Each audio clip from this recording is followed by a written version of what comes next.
mom used to use this expression, like, never cut off your toes to fit in a boot.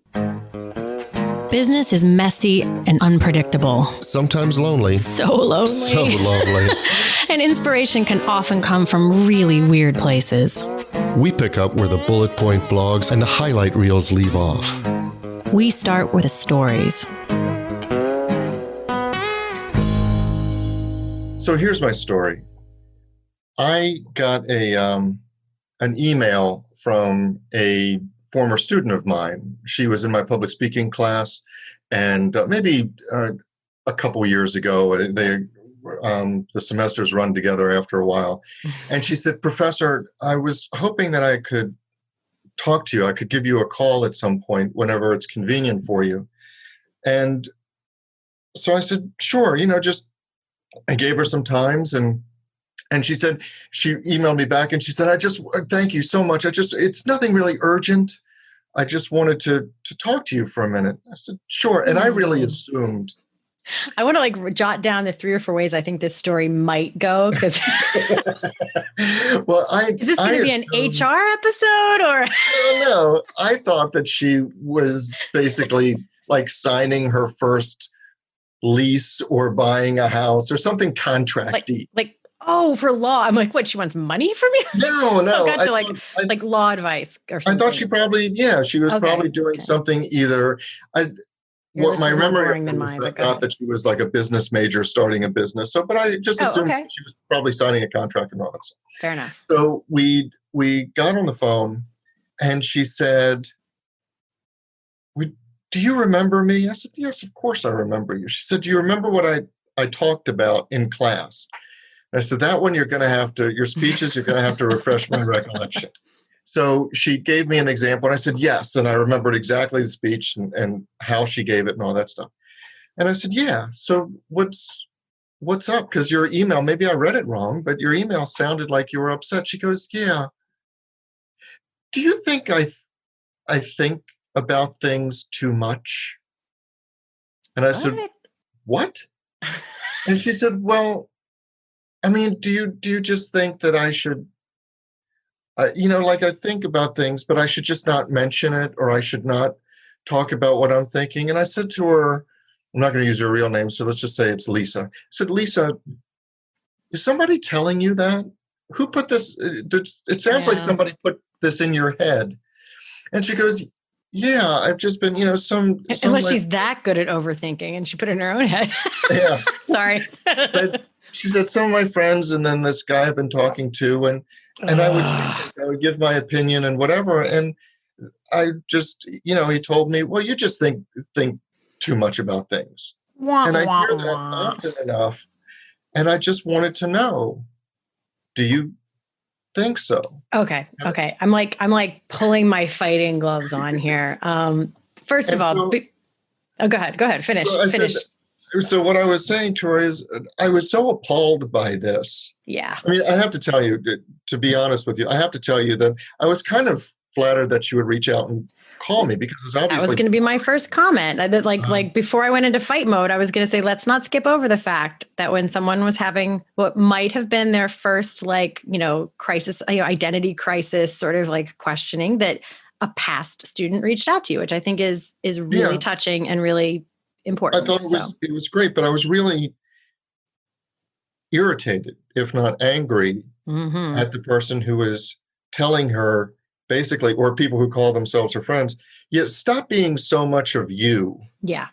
And just adopt yourself to the behavior that we think is acceptable. Yeah. Which is, This is so there was so much in that. I think it's personal, it's developmental, it's business, and I figured everything. That you might have something to say about that. It's everything. The fact that I've controlled myself this much to let you finish your story is impressive. It's admirable. Impressive. It is admirable at that. This is one of those rare times that I wish we had checked off explicit on our podcast rating, because there are swear words that I would very much like to use as to how much this really blows my lid about things. Blows my lid. What am I, from 1937? So here's a couple of things. This entire conversation of too much is like the bane of all my favorite people's existence. I don't know anyone that I love and adore that didn't navigate their way through some muck of being too much something, often just generally too much, too loud, talks too much. I mean, I think I've mentioned this on the show before. Every single report card of my elementary years said that I taught Jodi, she's great this and she's got good grades, but she talks too much. I also get thinks too much, writes too much, like laughs. My kids say I laugh too loud. Like, I feel like there's sort of like a too much club in the world. And my mom, fortunately, and even with her support in this way, it still has just always been a real like Achilles heel kind of thing. My mom used to use this expression, like never cut off your toes to fit in a boot, which I just think is such a great metaphor because that's what this dude is asking her to do. Like, please cut off some of your toes so that you fit in this boot that I have for you. But here's, so I could go on and on and on about how much I think that is ridiculous. And anybody who thinks you're too much of anything should just immediately be classified as not your person. Yeah, they're not. He's not with the right people. If those you're not with the right people. And I can tell you right now that the older I get, somehow the more I find around me people who not just can stand to tolerate me the way that I am, but actually like welcome it, like openly welcome it. Like, oh, I like that you write me these really long responses in Facebook Messenger or whatever, because I can hear you talking and I can hear all the things you're thinking about. And I like the way you think. And this is why I'm telling this whole like personal side of it, that the difference between those two things, the one thing in this story, like contracts you. And I actually just felt myself do it. I was talking about that friend who was commenting on, I like you when you write me long things, blah, blah, blah. Like there's something so expansive about that. And it changes who you are and it changes what resources you have to show up to a thing, or it can. I mean, you can do it on yourself as well. But I think so many people get chopped off early and then it stunts their growth and their career growth, their personal development. Because all the things that make you a leader are big things. I'm in meetings all the time. And I always hesitate, as I know you do, to classify people by, category, whether it's race or gender or whatever. But I do see this risk a lot of times in female professionals who are coming up in the ranks, especially, and I've talked to a number of them, especially if you're the only woman in a room full of men. And if somebody along the lines has told you that you think too much or whatever, I've seen people, and I've heard women describe this, that they had to fight against their tendency to just shrink into a corner. And then if you shrink and you hesitate in contributing, then you're seen by everybody else as having no contributions to make. Yeah, Yep. So your growth is stunted. Yep. And I think absolutely. I mean, it's definitely I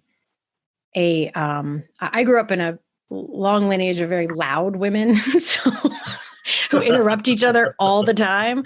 So but I think that's part of why I've always done well in male dominated industries is that I have a terrible interrupting people problem. I mean, I do it to you all the time, but that means I never, you're like, really? I hadn't noticed. Sometimes you let me speak. What are you talking about? I do. I get excited about a thought and I can't, it's like total ADD. Which, by the way, very hysterically, my kids, we all have the same learning challenges. At least one of my kids, if not both of them, have some ADD stuff. And we were at a parent-teacher conference, and she was talking about how they were really working with my son on not interrupting and, raising his hand. And I was making the mom face like, yes, I know we work on that at home as well. And, and I was being very serious, whatever. I kid you not, like 30 seconds later, she was talking, an idea popped into my head. And I was like, oh, by the way, like, blah, blah, blah. And she just looked at me and I was like, sorry. Obviously, we need to work on that at the household. But so there's interrupting. But you know what? I also think that the same thing, I think a different thing happens to men. Like they don't get squelched and that like contribute to a conversation, but I think they get their toes cut off in a whole other swath of stuff when young about like, you're not allowed to be too emotional or too sensitive or too this or too that. Like I definitely think there's a very distinctive in business female issue like you were just raising, which is for certain. And And then what happens if you defy that in some, especially in some industries, suddenly you're, there's a whole string of names I also can't say in a not explicit thing, where if you're not the quiet wallflower of a woman, and both in person and in business, I think that same kind of stuff happens to men too, just in different ways where they don't think they're allowed to show emotion. But I got so I don't think I've ever been as mad at my kids last week or last years when they were making fun of the way I laugh. Because when I'm truly laughing, I sort of like this loud guffaw laugh or something. And they're making fun. And I remember saying, what a terrible thing to make fun of somebody for. They're like their most authentic, just like expulsion of joy. And that's the moment you're going to kick them in the shins. Like, I'm sorry if it's a little loud, but come on, like it's laughter. Jeez. So I think anything that trims a person down and files off their edges is just like criminally unfortunate. No, and you're right about on the male side, where I've seen it, where I've experienced it, is there's a stereotype, certainly in a lot of the management teams, a lot of the boardrooms that I've been in, that you're supposed to take really hardline, aggressive action. Right. You're supposed to, whether it's in politics, you might be a hawk, the whole thing. And so if you're in the room, as I have been, saying, well, wait a minute, I know that we can do this, but I don't really think it's fair. I think that we should do this the other way, or perhaps we're not taking the other side into account. And you get a lot of blowback. Mm-hmm. Whose side are you on? Oh, right. Or go ahead. Look at him. And then there are all these misogynistic things. Oh, do you have to go out and check your skirt or whatever? Because all of a sudden you're not fulfilling the gender role if you're being too sensitive. So yes, there are many, and it doesn't have to be related to whether it's gender or the other things, race, sexual orientation, but it doesn't even have to be related to category. It can just be related to this person. I mean, look back to your example, thinking too much. Do this. Yeah. And then all of a sudden you can't bring your authentic point of view and you lose something. And I want to go back to the original example, thinking too much. Now, okay, I'm going to step back from what I was going to say because I started to say, when is that ever a problem? It's totally a problem if it's causing you a problem. If it's creating an unending spiral of anxiety for you that you can't pull out of, okay, maybe that is thinking too much. Or that's not even thinking too much. That's allowing thinking to become worrying, which is slightly different. There's some blurry lines there. So I guess in some cases, but I do not suspect that was the context of care in which this gentleman or not so gentleman and I didn't ask because I was so offended by the proposition. I didn't want to get deep into her personal life or ask also her wise anything that she didn't feel comfortable doing. What I was basically saying is, if people are telling you not to be yourself, they're not your people. Yeah, they're not your people. And thinking too much. I mean, the world could use a few people who think a little bit and actually will take the time to get into a thing. And it's so interesting to me. Because I can most pull from my own personal experience on this anyway, is I feel like at least once a week, I actively notice that the things that I am most valued for now, like the things I get literally paid for, or the things that just even friends or family really appreciate, are pretty much the list of things that other people have said I was too much about. And I think that's really, like, instead of it being a saw that cuts off toes to get in the boot, I think it's more of like what are those? I was wondering how you were going to bring this home, by the way. I was like, okay, it's not a saw. It's not a saw. No, I'm totally switching metaphors, but I like a navigational device, but I was thinking of this, what's the stick with the water? Like the divining rod? Divining rod, kind of, yeah. That's a terrible metaphor. I would like to point out while I can that I only got 3 hours of sleep last night. So my brain is like firing in weird ways. But on our next episode, Jodi will explain how the divining rod fits in the boot. It doesn't. It's a terrible metaphor, but here's what I meant. It's like a litmus test for finding your people. And so it probably goes back to that quote. I know we've used it in an episode before that I heard one time about everything about your marketing or everything about your business should be that dog whistle that only your ideal clients hear. Mm-hmm. I think this falls into that exact same category. If somebody thinks I think too much or talk too much or write too much or whatever, I'm like, okay, cool. Thanks for allowing me to realize you are not my person. Move along. But the other part, returning to your divining rod, because I think it's absolutely apt, is thank you for saving that. But the too much is your divining rod. I think that you should follow your too much into the places where that's an exact, precise fit, where it fulfills a real need, because that's your home. Right. And you're likely to find your people there. And I don't know what Lisa in my story was, quote, thinking too much about, but I would suspect that she was, knowing her as I do remember her, she's quiet, she's very smart, and she's not one who's prone to just leap into ill-considered actions or ill-considered situations. And I think she's very deliberate, not boring in a way or anything like that, but I think she's very careful about how she moves forward in the world. I have this theory, and I've never spent enough time with it to really prove it out. So I don't think this is a placebo, not a placebo, that's not the word I want, the panacea, like apply to everything kind of thing. But I think so often if I flip through a bunch of examples of either my own or other people's too muchness things, it's always when it's like asking the other person of something they don't want to give, or it's always about the other person. They don't, what they're really saying is, I'm not big enough for you. Like, I don't have enough capacity for all that you have to bring to this conversation. I'm not ready for this level of whatever it is that you're bringing.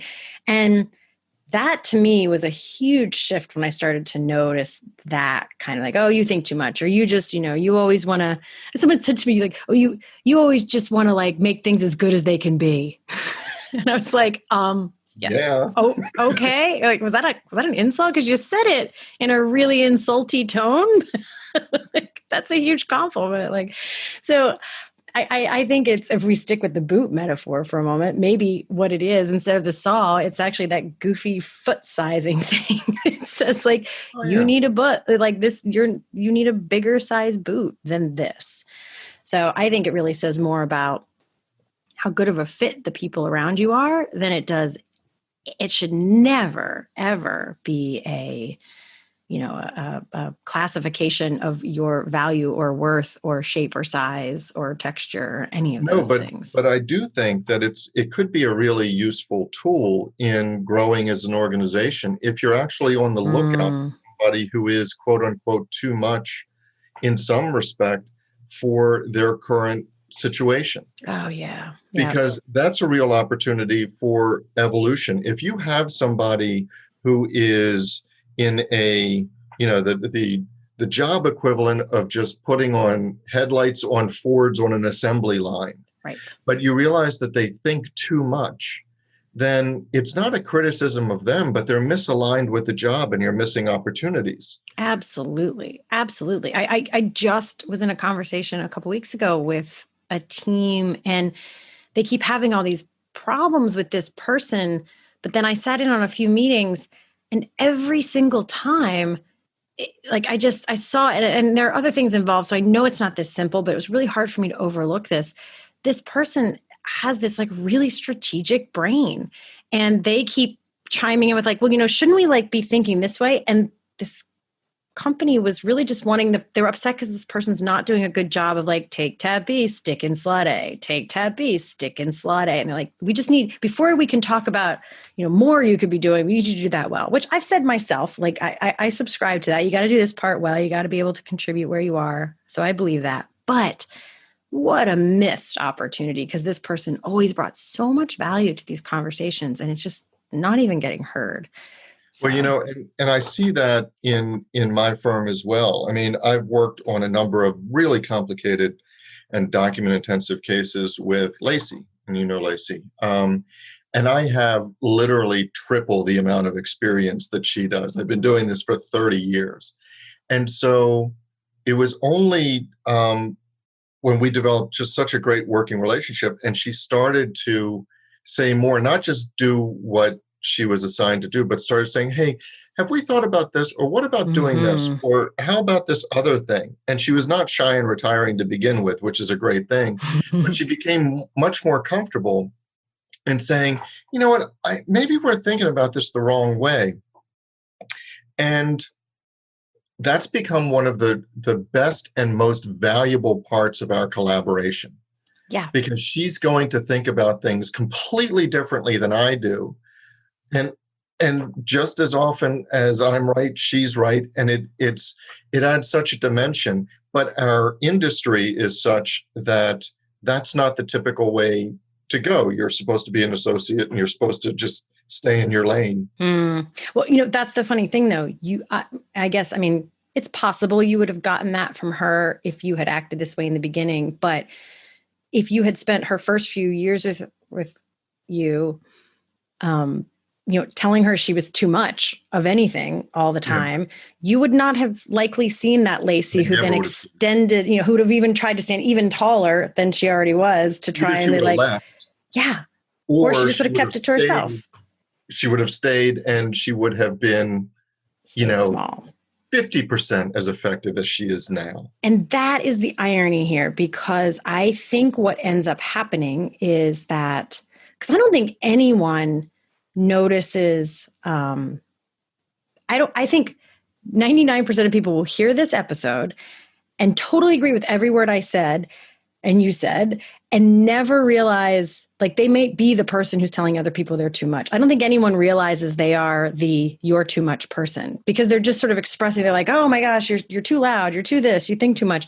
And they think they don't realize they're doing that to people. And I see in companies all the time when you too much people, and then later down the line, you're talking to me because you're not getting like discretionary above and beyond effort out of people.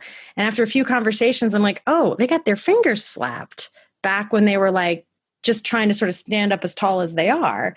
And they took that as cut off those toes so that you can fit in and stay here. And so the two things are incredibly related. And unfortunately, I think the too much part often happens accidentally. Yeah, I think it does. And I think that in order to have that honest conversation with you, are you the one that is constricting somebody? I think that the shift in thinking has to go in your own internal dialogue from, am I restricting somebody, to allowing yourself to think, how am I restricting somebody? Because if you take it as an assumption that you are, regardless of whether you think you are, if you take it as an assumption that you are and say, I love that. How am I doing that? Then it frees you up to say, oh, okay. Or even better, even if you're not doing it, I think it would make you even more expansive in where you're like even less not doing it. You know what I mean? Just finish that thought for yourselves, ladies and gentlemen. Choose your own adventure. Choose your own adventure. I love Jodi's metaphors really are a choose your own adventure. Oh my gosh. This is like metaphor salad today. Even that's a crappy metaphor. Can we just end on metaphor salad? Metaphor salad. I want croutons. So that's our story. But the discussion doesn't have to end here. No, it does not. In fact, we don't want it to. No, we don't.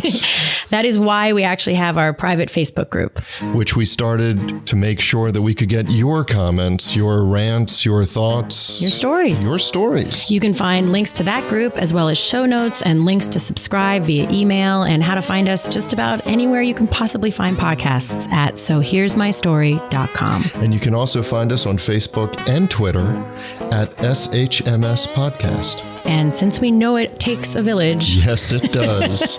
We'd like to thank our village, our super talented, incredibly patient team. And occasionally snarky team. Yeah, but in the best of ways. In the best of ways. Snarky. Yes. Good mockery. So a huge shout out to the people who actually help us produce our show. First, our sound engineer, Tom Hansen.